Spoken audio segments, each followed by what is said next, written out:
پیارے دوستو، آپ کی زندگی میں کئی واقعات لوہے دماغ پر اس طرح نقش ہو جاتے ہیں کہ جو نہیں اس نوعیت کی بات کہیں دیکھیں یا سنیں فوراً وہ واقعہ یاد آ جاتا ہے۔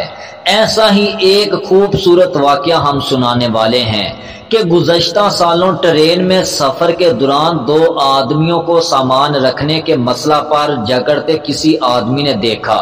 بات کیسے شروع ہوئی کچھ معلوم نہیں، ہاں کہ ایک شخص زیادہ منہ زور اور بےہودہ گفتگو کر رہا تھا، بلکہ گندے غلیظ الفاظ بھی استعمال کر رہا تھا۔ دوسرا شخص اسے بار بار ایک ہی بات کہتا تھا کہ میرا شیطان سویا ہوا ہے، میں اسے جگانا نہیں چاہتا، ورنہ مجھے تم سے زیادہ گالیاں آتی ہیں۔ میں وہ کچھ سناؤں گا جو سن کر آپ لوگ بھی حیران و پریشان ہو جائیں گے۔ بس میرا شیطان سویا ہوا ہے۔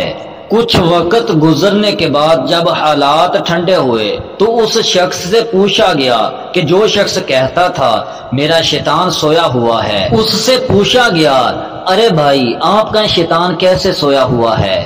کہنے لگا میرے استاد کہا کرتے تھے ہر آدمی کے اندر ایک شیطان ہے، جب تک کسی آدمی کو غصہ نہیں آتا وہ سویا رہتا ہے، جو نہیں غصہ آئے شیطان جاگ اٹھتا ہے اور انسان سے گالی گلوچ، مار کٹائی، قتل و غارت سب کچھ کروا کر اس انسان بیچارے کی زندگی عذاب بنا دیتا ہے۔ جب بھی کوئی مجھ سے جھگڑے، مجھ سے لڑے، بدتمیزی کرے، بکواس کرے یا گالی دے تو مجھے استاد جی کی بات وہ یاد آ جاتی ہے اور میں اپنے دل کو سمجھاتا رہتا ہوں، شیطان کو جاگنے نہیں دیتا، اکثر میں کامیاب ہو جاتا ہوں اور آج بھی ایسا ہی ہوا ہے۔ دوستو اگر ہم اس واقعہ کو دیکھیں تو کتنی عظیم سچائی اور عقل کی بات بتا گیا ٹرین کا مسافر۔ تو لہٰذا دوستو جب بھی کوئی آپ کا دوست آپ کو برا بھلا کہتا ہے، آپ کو گالیاں دیتا ہے، آپ سے لڑتا ہے تو آپ نے خاموشی کو اختیار کرنا ہے، کیونکہ خاموشی سے بڑھ کر دشمن کو کوئی بڑی بد دعا نہیں۔ غصہ ایک قدرتی عمل ہے جس میں انسان اپنے احساسات پر کنٹرول نہیں کر پا رہا ہوتا۔